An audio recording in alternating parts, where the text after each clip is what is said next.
Perfect. So, and with that, I will ring the chime.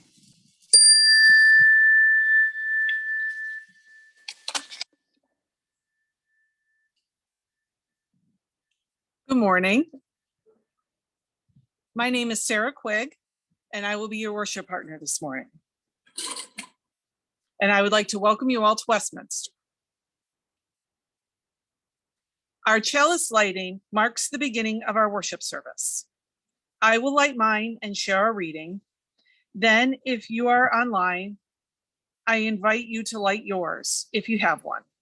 And if you like, you can use the chat to post the name of the street where the chalice was lit.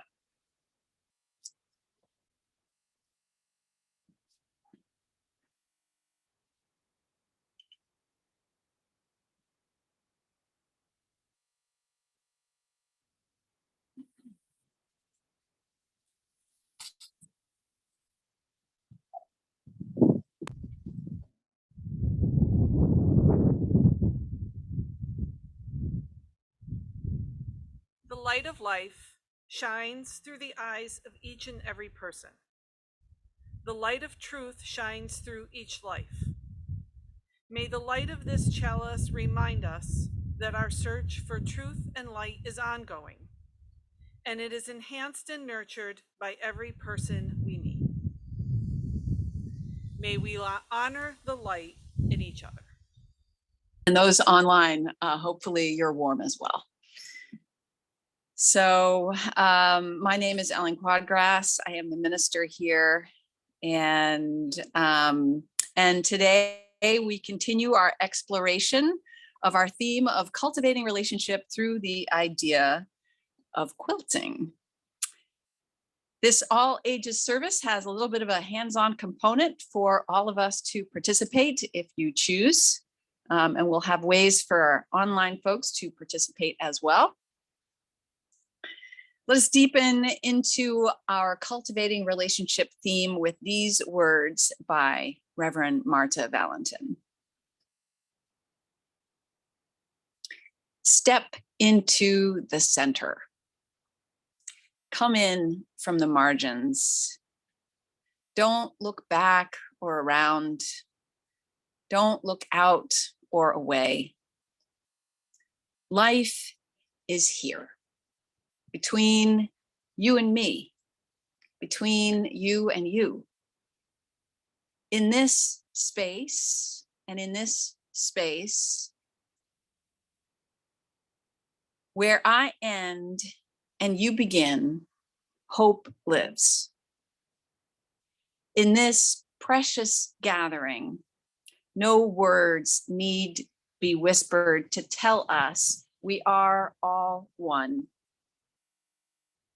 All of us make the circle if we choose to. Come, step closer. We are waiting for each other. Let us join in our opening hymn, Come, Come, Whoever You Are. I believe those in person have a song sheet, and those online will be seeing lyrics in the chat. And please rise in body or in spirit, and let us join together.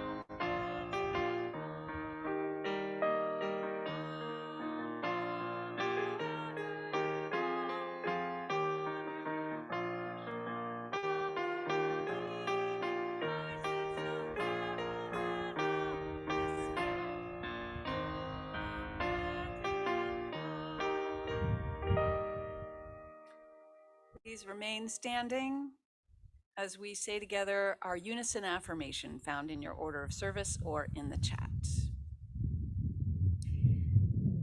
Love is the spirit of this church, and service our mission. This is our great covenant, to dwell together in peace, to seek the truth in love, and to help one another. Please be seated.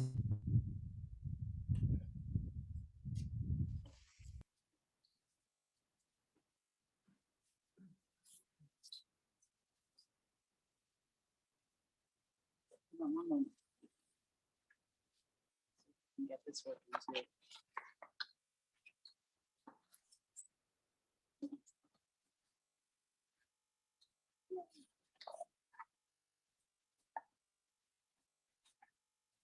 Our story is The All Together Quilt by Lizzy Rockwell.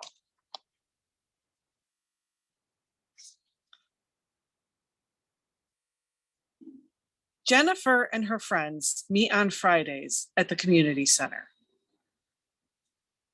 They are making a quilt. Everyone works together. Jennifer picks a fabric from the dark colors. Fran picks a fabric from the light colors. Jennifer traces a shape on the dark fabric. Then she traces a shape on the light fabric. Fran cuts out two shapes. Jennifer pins them together. Fran sews them together. Richard and Maurice work together. They trace and cut and pin and sew. Look, two triangles come together to make one square. Two rectangles come together to make one square. Fran and Jennifer, Richard and Maurice, Sana and Melissa, Anna Mae and Trinity, Maria and Jocelyn, Madeline and Viola, Angela and Betty, Ernestine and Zach. Together, in pairs, they make 8 squares. Except for Naika. Naika works on one blue square. She uses special pens and paints and brushes. Next, they arrange the squares. Then they turn and move them this way and that.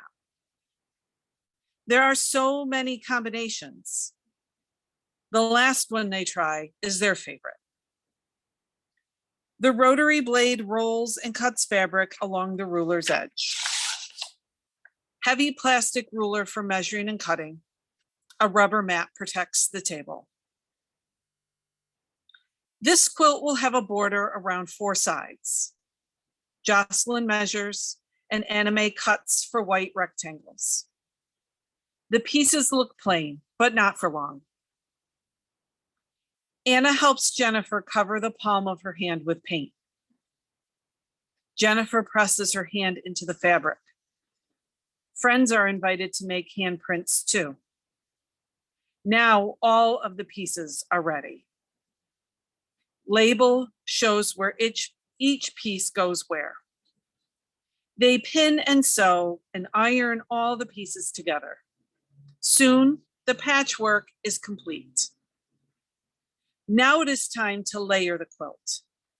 Patchwork on top, soft, fuzzy batting in the middle, backing fabric on the bottom. The layers are held in place with basting stitches. The quilt is attached to wooden rods. It's rolled tightly and stretched on sawhorses. Square notches on the sawhorses hold the rods in position. This makes a quilt frame. At the frame, Sana learns to stitch. She pokes the needle down from the top and back up from below. It's hard to find the right spot. She practices and learns. It takes a long time to quilt the quilt. Everybody lends a hand. And many, many Fridays, they sit and stitch and talk together. Finally, the last stitch is stitched. The quilt is taken off the frame. It is trimmed into a neat square. Dot sews on the purple binding to close the edges. Many hands work together to make this beautiful quilt. But who will have it now that it is done? Everyone will have it. It hangs in the library for all to see. It is the quilt that Jennifer and her friends made, all together.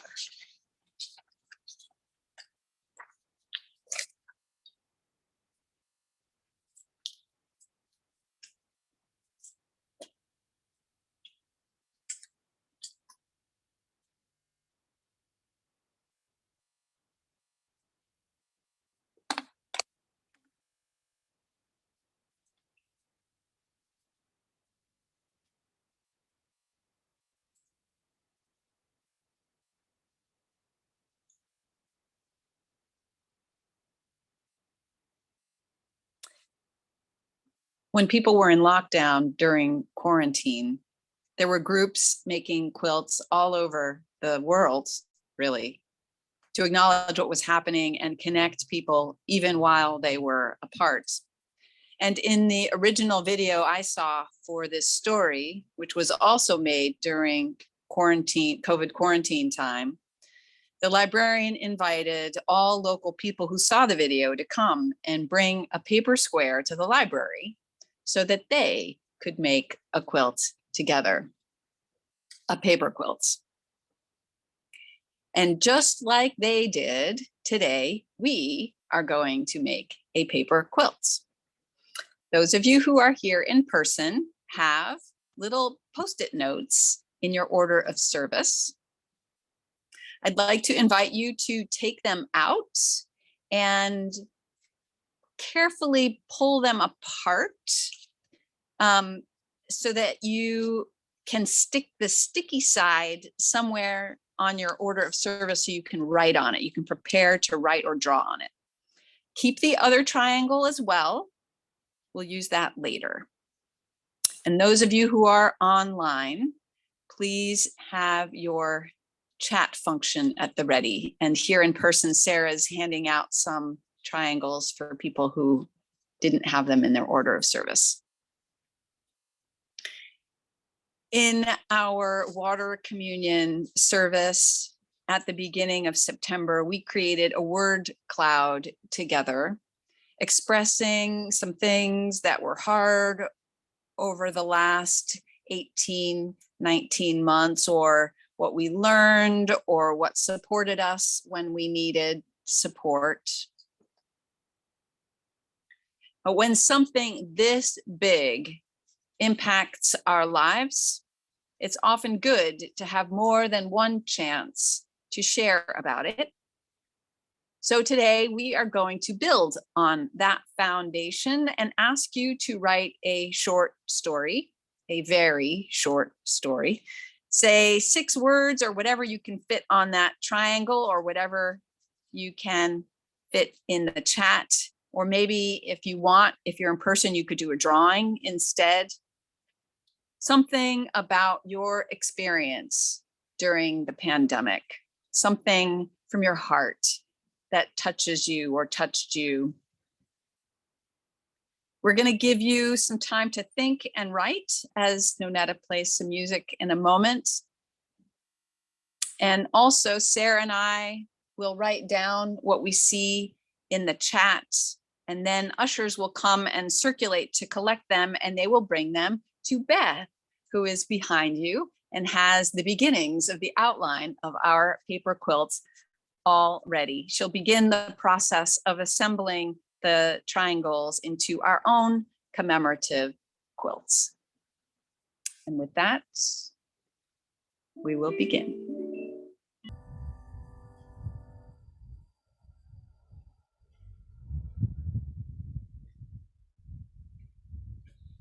There were some in the chat. We will make sure to get those to Beth after the service.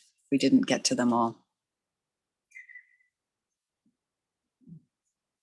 In addition to creating the quilt, we do have some time for joys and sorrows from this week. that we'd like to create for you all. It's another way that we can be here for each other is to enhance our joys by sharing them and lighten our sorrows by witnessing to them with each other. Thank you so much.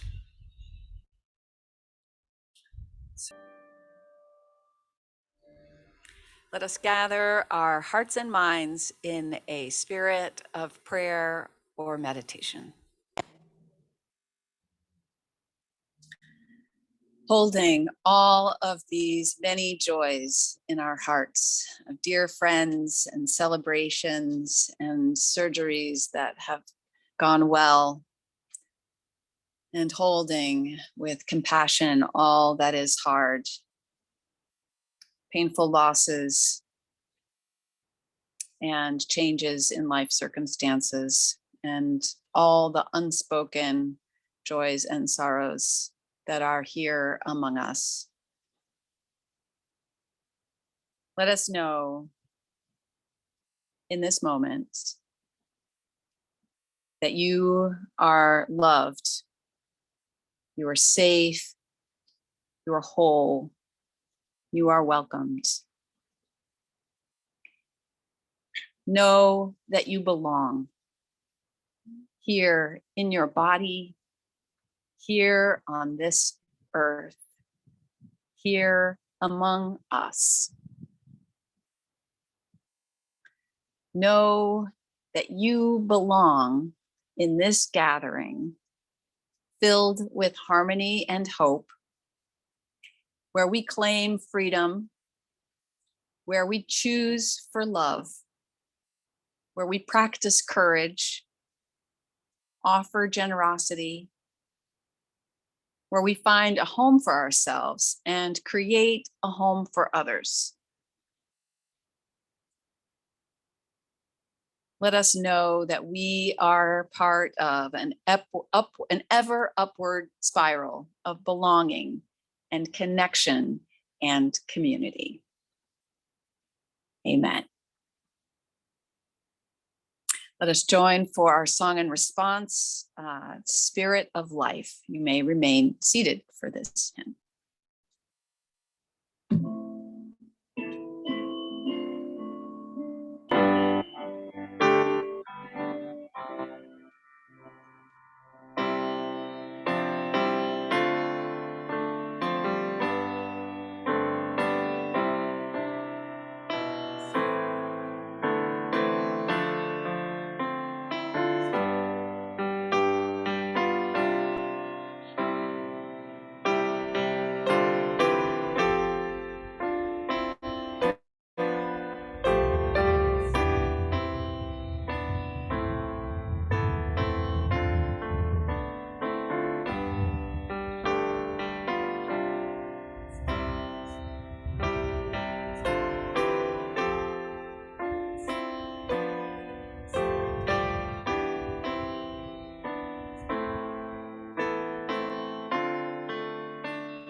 Here at Westminster, we share our offering every month with a different organization that shares our values and our mission.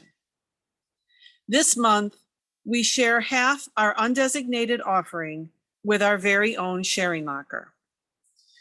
The sharing locker reaches out to anyone in Washington, Kent County, and Cranston residents who need assistance by offering household goods, a seasonal farmer's market, and pet food. The other half of the offering goes to support all the other good works of this community. You can donate using the link that is now being put in the chat. If you are here in person, we ask that you use your cell phone to click on the donate button on the Westminster website, or you can leave your offering in the box on the usher's table after the service. The offering will now be given and received with gratitude.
Hi, I'm Jessica Hess, your Director of Religious Education.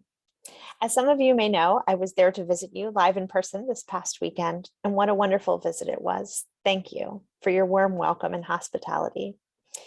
I've been preparing for this talk as part of today's service for a little while, so imagine my delight when Reverend Ellen showed me your sanctuary and this beautiful quilt that hangs there. I took a picture of it, of course, and wanted to share that here with you because I know you probably haven't seen it live in person for a while. I got to hear a little history of this quilt from Margaret, who attended service in person on Sunday. Thank you for sharing the story with me, Margaret, and thank you to all of you who contributed your gifts to make this quilt. It's just beautiful. So I've been a religious educator for a good number of years now.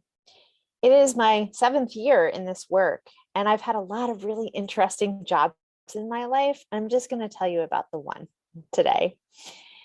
When I was in my early 20s, I was in college for art, and I loved art, and I had planned to be an art teacher.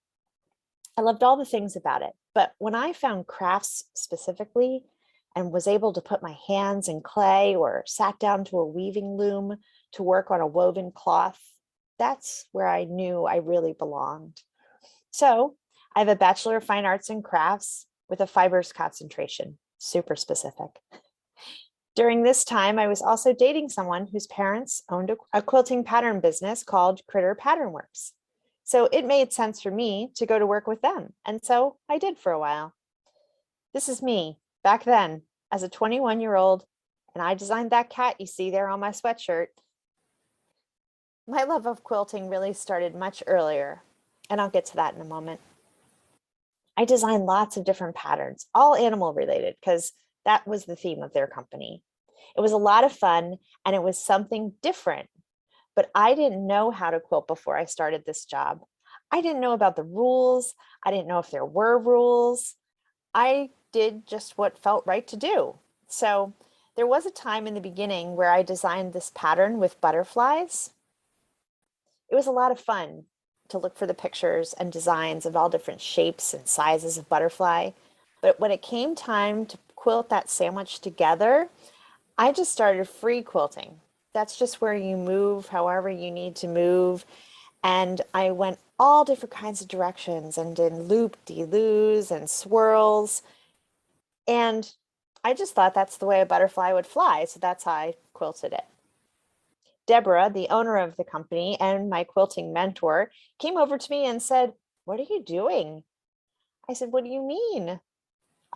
She said, "This way that you're stitching this quilt together, you're crossing over your stitching lines." I said, "I'm sorry, am I not allowed to do that?" She replied, "Well, of course you could do that. I just don't know if I've ever seen anyone do it before, and you may get some pushback from the quilting community." I had broken a rule, but we published the design anyway. And actually, I think other quilters, especially beginners like myself, found it really liberating to be able to just quilt freely without any of those rules or restrictions that they had been used to hearing about from traditional quilting.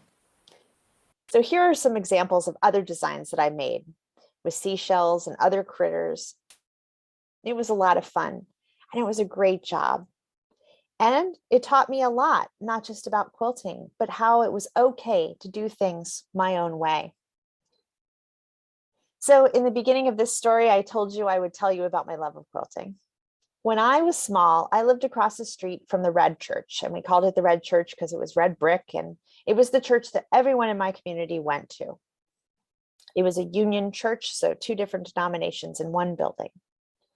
I grew up in a very small, one traffic light town, and under the sanctuary was a second floor. That was their common space. It was really a basement. This was the area where they would have community suppers, their coffee hour, religious education. We called it Sunday school. All of those things happened in one room. So it was like their multi-purpose room. And in the corner against the wall, facing away from us, was a very large frame that held a quilt that was being hand quilted. I just thought these quilts were the most amazing thing I'd ever seen. And so finally, one Sunday, I'd asked an adult about the quilting. When does it happen? How can I get involved? How can I be part of the quilting? And I was probably 8 or 9 years old. I was just little. But I wanted to be a part of it. And of course, I was told, oh no, that is for our older ladies of the congregation. And they do that on Tuesdays while you're in school. Well, imagine my disappointment. I wasn't able to be part of such a cool thing and a community activity. I am so glad to know now that communities are more inclusive of quilters of all ages and stages. In the town where I grew up, quilting had a long history of commemorating large events in community or in families. We would have a quilt made to celebrate a birth, a marriage, or other celebration. This one is a wedding ring quilt. I feel like quilts can really speak to what holds us together in our families and congregations. A quilt can get passed down from generation to generation, or have special quilts that hang on your wall. In my case, I have this table runner that my husband's late wife made, which sits on my dining room table, and I think of her every day in a really special way. Quilts can be traditional designs, fun designs with critters on them, and incredible pieces of fiber art. Here is one last example of how one simple design, in this case, the log cabin design, can be taken in a whole new direction just by changing the colors and placement of those colors. So no matter its design or maker, a quilter always has a top, a middle, and a backing, thread and binding to pull it all together. May you always know that even if your stitching lines cross over each other, you are still a beautifully woven piece of art. Blessed be.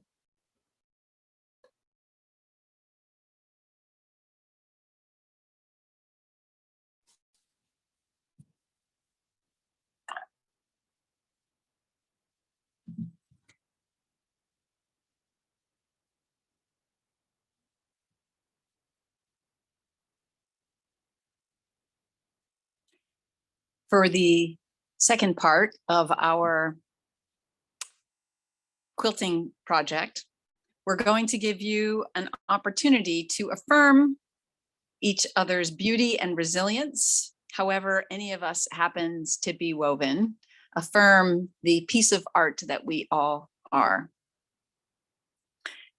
Even though the times we're in do make it a little harder to connect, quilting is all about connection. And one way we can do that is by offering some words of blessing to each other, some words of encouragement in these times that are still not necessarily easy. As Nonetta plays the hymn, May I Be Filled with Loving Kindness, you will get to write some words of kindness for someone else. So for those of you in person here, this is where that second triangle comes in. You will write your words to someone, you don't know who, and the ushers will come and collect them. Then they will come around again and you can choose a paper that is different from the one you had originally. So pick a different color if you can, and that will be a blessing for you. And for those online, you will share your blessings in the chat. And as they scroll, allow your heart to choose a blessing that is most suited to what you need to hear right now. You may want to write it down so you can keep it with you for as long as you need. If you like, either at home or in person, you can sing or hum along with the hymn that Nonetta will play. We didn't put those words on your sheet, but they are, may I be filled with loving kindness, may I be well. And then the second verse is the same, except it's may you be filled with loving kindness, may you be well. And then the third verse is, may we be filled with loving kindness, may we be well.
Amen. If you didn't get one and you want one, just grab one on your way out. I love the concept of quilting. I can't do it, mind you. Certainly not anything like what Jessica just showed us, but I love the concept. I love the idea of stitching together the well-worn and the well-loved right alongside the colorful and fresh. My mom happens to be a quilter, and as a labor of love, she made a special quilt for every one of her kids and for every one of her grandkids. The one for my nephew had, as part of the fabric, a piece of every one of my dad's ties. And he had a lot of them that he'd had for years. There were some in his collection that were probably 40 or 50 or more years old. My mom told me that as she was sewing them, she had to be so careful, had to be so ginger because some of the fabric was very fragile, so easily torn. She had to take exquisite care and pay extra attention as she sewed everything together. A labor of love for my dad, whose memory is still fresh 11 years after he died. And a labor of love for my nephew, who had a big heart connection with his Opa and now gets to have a little bit of him in his space, memories and reminders to keep him warm. Quilting is a labor of love. We take what we have, 40-year-old ties, worn out jeans, an old shirt, our memories, our grief, our gratitudes, hard-won wisdom, newfound strength. We stitch it together with a fresh spool of thread and we make something new, something beautiful. And we, this congregation, we get to do that together. We are the pieces. We are the squares. We're the torn jeans, the old shirts, the easily torn, and the bright, colorful, fresh, and new. And as we stitch it together with our shared values and our shared commitments, we become one. One thing I love about that quilting story that Sarah read is that even as the people in the story were stitching the quilt together, they were stitching their relationships together. Each pair of young person and elder, and all together as a group as they assembled it all. And one thing that stood out to me from what Jess shared is that quilting circle that she had wanted to be part of. I picture the warmth, the conversation, pieces of colorful cloth, the laughter, the cozy feeling, stitching lives together in conversation while stitching squares together with their hands. And I think of us in this community, the ways in which COVID has kept us apart and how we are beginning to stitch ourselves back together. In committees, on teams, in groups, in religious education, in fun activities, or here in worship across all our ages and stages. So many people seem to be taking time to reassess these days and say, hey, before COVID, things were this way. My life was going that way. And now it feels a little bit like I've been transported from a certain kind of past into a whole new present. Like we've been in some kind of Rip Van Winkle time machine and we've just been in some tumble and fall and now we're getting up and like checking ourselves over and asking, am I okay? Am I intact? Did I break anything? What happened?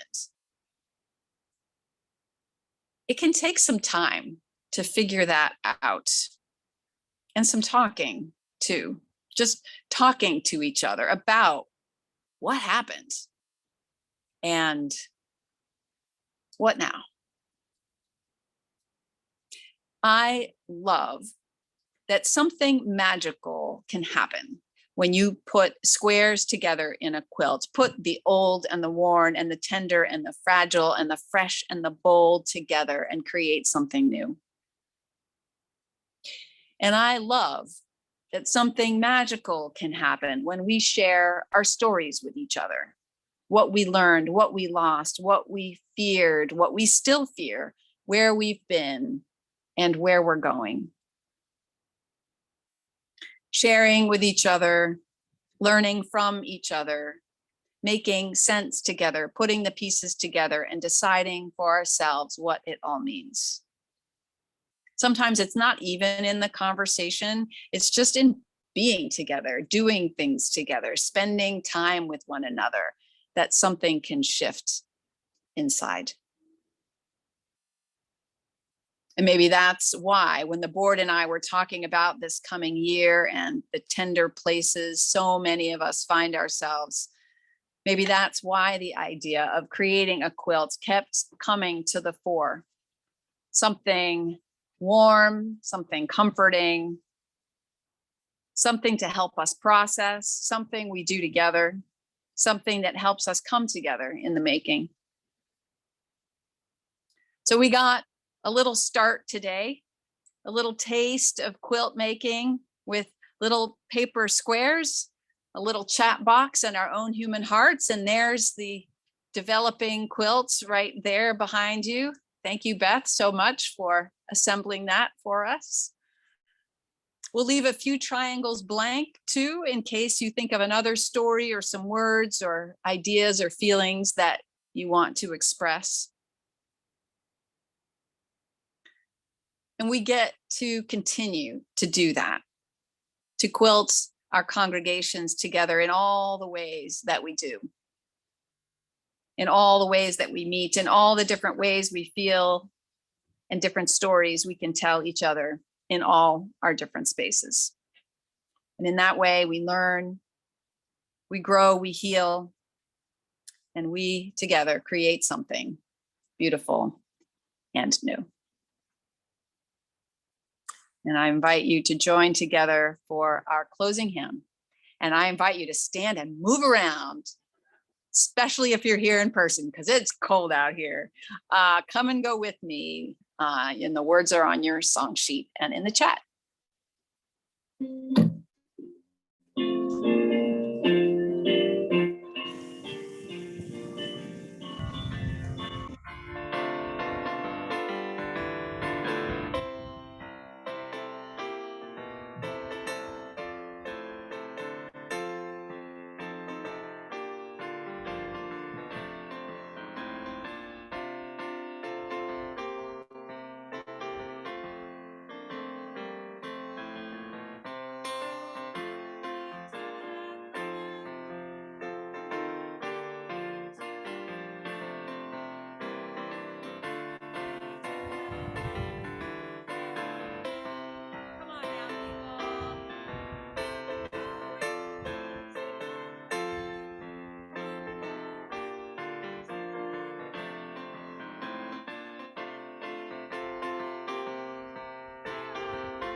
Thank you for that enthusiasm.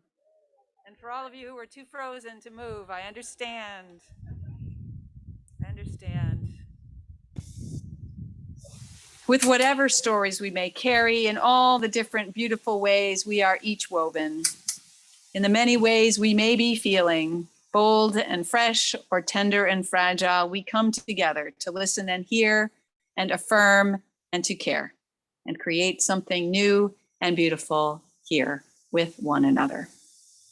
Let us join for our closing song, Carry the Flame.